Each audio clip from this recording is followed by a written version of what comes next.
धुन रे धुनिया अपनी धुन,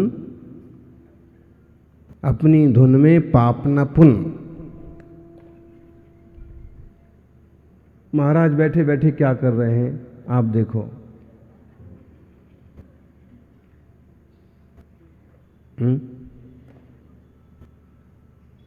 माता जी क्या कर रही हैं?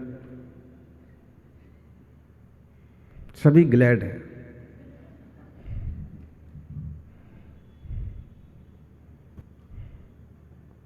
क्या करते हैं साधु अकेले बैठ करके? धुन रे धुनिया अपनी धुन, बस अपने आत्मा स्वरूप का चिंतन करेंगे, तत्व का चिंतन करेंगे। अगर तत्व के चिंतन में चित्त ना लगे तो जाप करेंगे, माला फेरेंगे, लेकिन धुन रे दुनिया अपनी धुन, अपनी धुन। दुनिया किसे कहते हैं? किसे कहते हैं दुनिया? काला जी बोलो, दुनिया किसे कहते हैं? बोलो माताओं ना। अभी इस अपन कई सारी चीजें भूलते जा रहे हैं। धुनिया मतलब होता है वो धुनने वाला, घर के गद्दा वगैरह वो पहले उससे बनते थे, रुई से भरते थे, और जो भरने वाला होता था रुई पींजने वाला है। पिंजारा, पिंजारा तो एक अच्छा शब्द है, लेकिन इसका देसी शब्द और ढूंढने जाते हैं तो धुनिया। धुनिया माने धुनता रहता है, यूं लाठी ले करके और रुई को यूं, पहले मशीनें तो थी नहीं, और पीटता रहता है तो उधर उधर उधर करके, और वो आया ध्यान में? तो कुछ इधर उधर देखता ही नहीं है, लाठी पकड़ता है और किधर लग रही है किधर पड़ रही है, और तो धुन रे धुनिया अपनी धुन। अगर यही लाठी किसी पर लग जाए तो बखेड़ा खड़ा हो जाएगा, लेकिन तू अपनी यही धुनता रहे, रुई धुनता रहे, तो इसमें कोई दिक्कत नहीं है। इसी से ये उपदेश निकाला कि धुन रे धुनिया अपनी धुन, अपनी धुन में पाप ना पुण्य। तू अपने आप को धुन, अपने ज्ञान दर्शन चेतन स्वरूप को निहार, अपने ही निर्विकल्प स्वरूप को जानने देखने का अनुभव करने का पुरुषार्थ कर। इससे क्या होगा? न पाप होगा न पुण्य होगा। अगर इसी में चित्त नहीं लगता है धुनने ही धुनने में, तो कम से कम कोशिश करना कि पाप तो ना हो, पुण्य हो। तो जो ग्रहण नहीं किया जाता है, कोई पर पदार्थ ग्रहण नहीं होता है, आप दूसरों की क्या बात करते हो? लोग ऐसे पगले होते हैं कि अगर उनकी कोई चीज खो जाए तो उसके पीछे मरने मारने को तैयार हो जाते हैं, आत्महत्या करने को तैयार हो जाते हैं।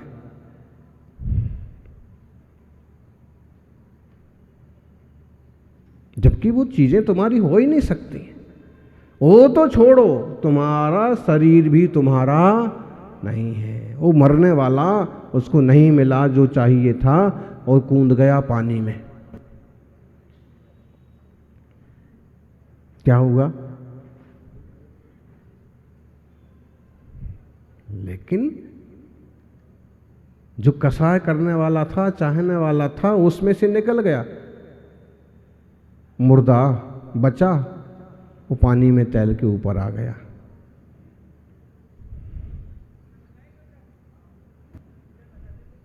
कौन मरा? कोई नहीं मरा।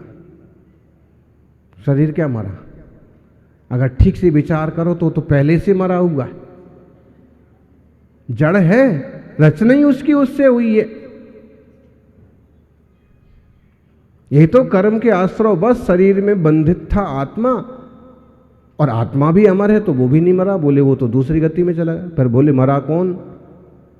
जब व्यवहार से देखते हैं तो अमुक चंद अमुक लाल मरे, और जब हम निश्चय से विचार करते हैं तो कोई नहीं मरा। और तत्वज्ञानी कहता है तो कहता है कि देह परिवर्तन हो गया, ये छूट गया, दूसरा मिल गया। जब तक कर्म नष्ट नहीं होंगे तब तक देह परिवर्तन तो हो सकता है, पिंजरा बदल तो सकता है, लेकिन पिंजरा छूट सकता। आसक्ति छूटे तो पिंजरा छूटे। समझ में आया? कबूतरों,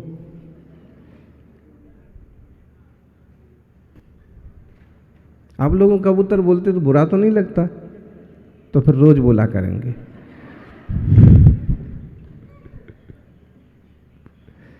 समझने की बात है। कबूतर जो है वो कितना ही उड़ जाए, बाद में वो उसी में आ जाएगा। ये यहाँ लोग आए हैं दिल्ली के, मुंबई के, आ रहे हर रोज चेन्नई से, और चेन्नई वाले तो गए चेन्नई, 4 दिन रुकने की भी चैन नहीं, वापस चले गए चेन्नई। चले जाएंगे वो, क्यों? क्योंकि ये, बोल दो, जोर से बोल दो, हमसे ही क्यों बुलवाते हो? क्योंकि ये सब कबूतर हैं। कबूतर तोते नहीं है।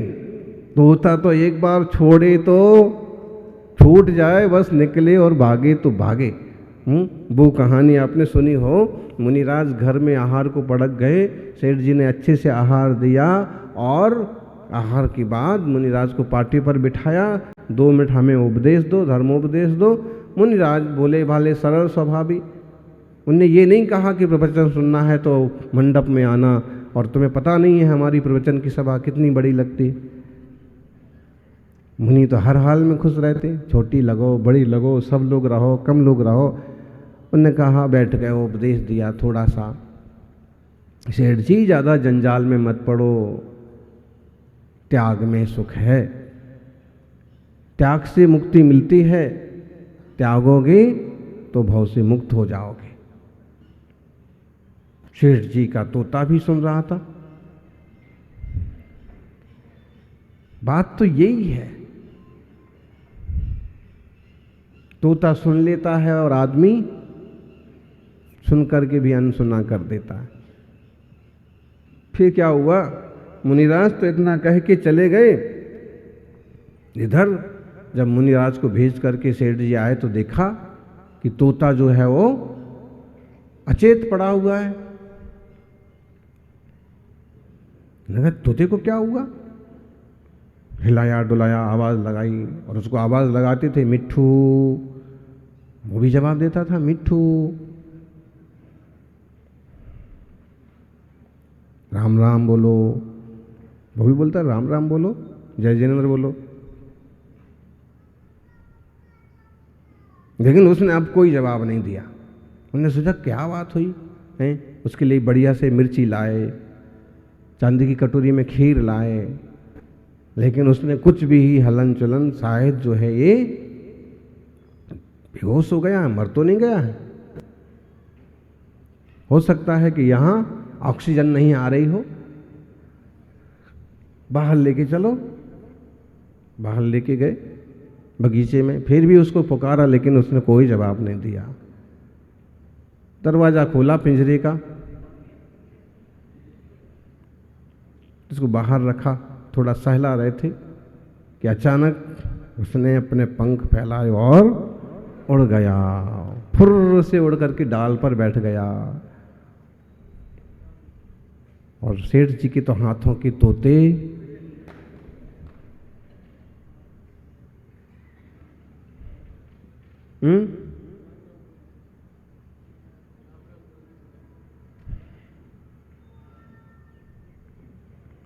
पेड़ पर बैठ के उसने कहा, आमचा राम राम घ्यावा, आम्ही चला आमचे गावा, आता आमचा राम राम घ्यावा।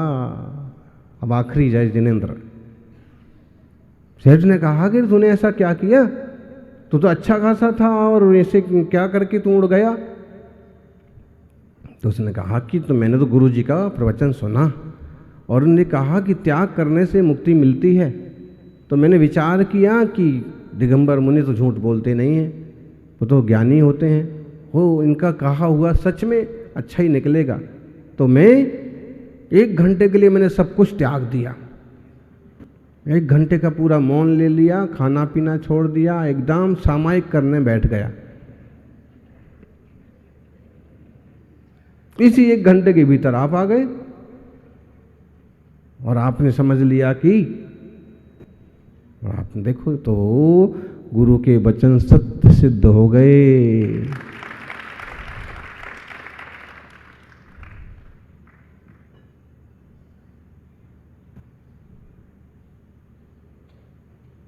हम भी रोज रोज बोल रहे हैं, हो सकता है कोई तोता निकल आए।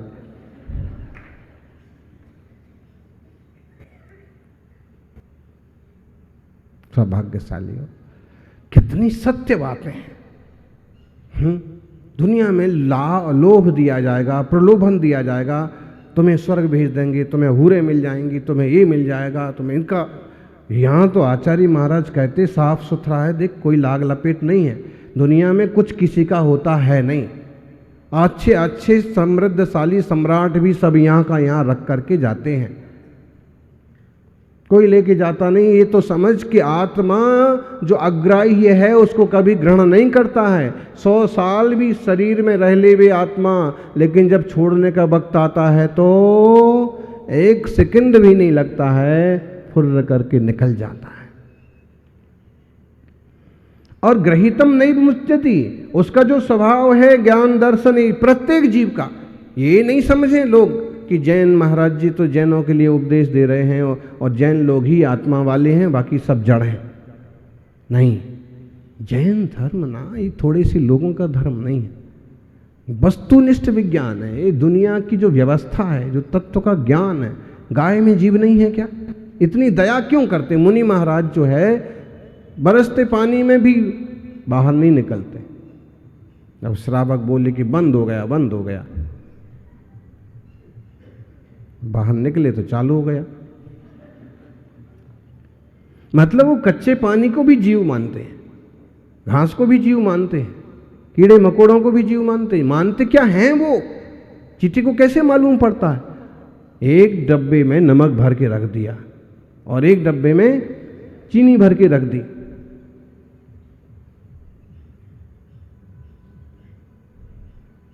आपने देखा कि चीनी के डब्बे में चींटियां आ गई, तो आपने क्या किया कि जगह बदल दी। जहाँ चीनी का डिब्बा रखते थे वहाँ नमक का रख दिया, और जहाँ नमक का रखते थे वहाँ चीनी का रख दिया। आप पूरा विश्वास करके बैठे हैं कि चींटियाँ कहाँ जाएंगी? अरे जगह बदल दी तो वहीं जाना चाहिए जहाँ पहले जा रही थी। वहाँ नहीं जाएंगी, कहाँ जाएंगी?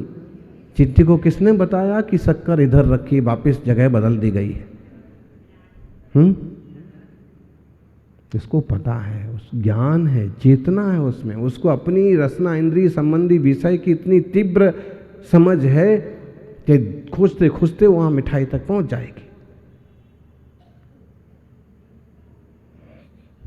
छोटे छोटे जीव राशि, ये फिर दूसरे मनुष्य हैं, जानवर हैं, ये सब भी चैतन्यमय जीव हैं।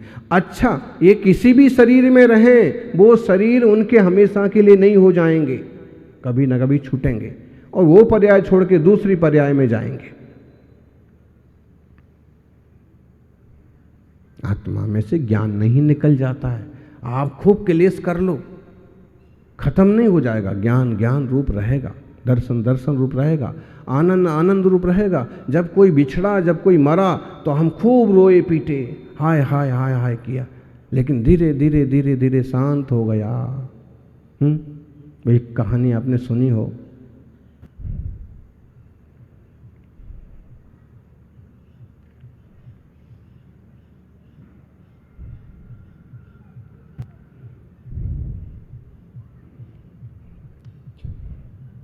विचित्र कहानी है।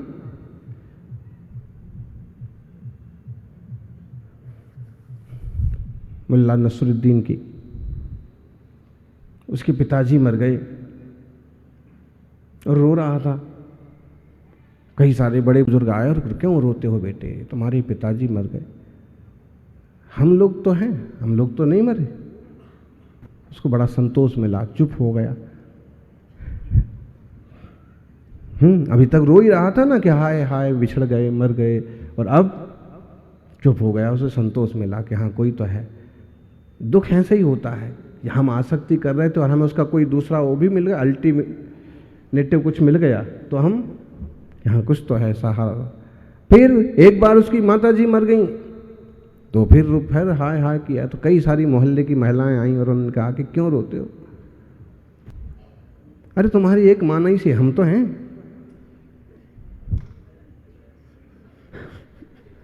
संयोग संयोग की बात, उसकी बीबी का नंबर आ गया। अब वो जो रोना चालू हुआ तो रोए जा रहा है, रोए जा रहा है। लोगों ने कहा कि आप अभी तो चुप करो, अब तब पहले तुम चुप हो गए थे और तब भी हो गए थे चुप, और अब क्या है सुबह से अभी तक चुप ही नहीं हो रहे हो। उसने कहा क्या बताएं। तब तो कुछ लोग आ गए थे, कहने लगे कि कोई बात नहीं, तुम्हारे पिताजी ना सही, हम तो हैं तुम्हारे पिताजी की जगह। माता जी का फिर आ गई कुछ माताएं महिलाएं कि भाई कोई बात नहीं, हम तो हैं। और जब पत्नी मरी तो बोले अब सुबह से शाम हो गई, अभी तक कोई कहने नहीं आया।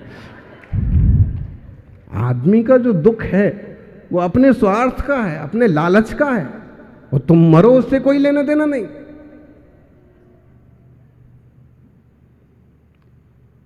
ये इसमें भी बड़ी शिक्षाप्रद जैसे कहानियां हैं। कहते हैं कि मुल्ला की पत्नी मर रही थी, मरणासन्न थी, उसकी पत्नी मरने वाली थी। तो उसने कहा कि देखो ये तुम मुझे भूल तो नहीं जाओगे। उसने कहा वाह, तुम्हें कैसे भूल सकता हूं, जितने उपद्रव जिंदगी में तूने किए ऐसे ही नहीं भूल सकता।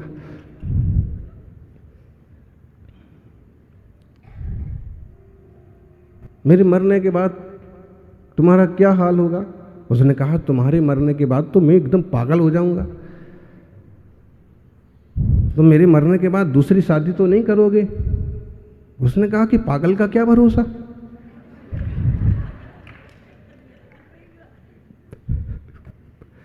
पागल आदमी का। संसार ऐसे चलता है, तुम सोच रहे हो कि ये मेरा है, इसकी ग्रहण करो, लेकिन वस्तु तो जैसी है वैसी है। पागल आदमी का क्या भरोसा, कर भी सकता है, कर ही लेगा, वो तो पागल ही है, तभी तो ही कर रहा है। नहीं तो एक बार भुगतने के बाद समझना, अगर किसी का धर्म ध्यान पूर्वक जीवन गृहस्थी ठीक से चल रही है तो एक बार ठीक है कि भाई सुकून से परिवार चलता है, सब दुरुस्त हैं, सब आनंदित हैं, धर्म ध्यान को समय मिल जाता है। लेकिन जहाँ केवल क्लेश हो, आए दिन की मारामारी हो, केवल बैर विरोध हो, उसका औचित्य क्या है। जो चीज़ें अपनी होना नहीं है उनमें अपनापन करके जीव बहुत दुख पाता है। यानी बात ठीक है, आपको उन सब के बीच में ही रहना है, लेकिन एक विवेक, एक ज्ञान जागृत रहे। व्यवहार व्यवहार की जगह, निश्चय निश्चय की जगह अपन चैतन्य स्वरूप का स्मरण करते हुए क्षण भर को अपने शुद्ध स्वतंत्र स्वभाव का अनुभव करके मंगलमय आनंद दशा को उपलब्ध हों।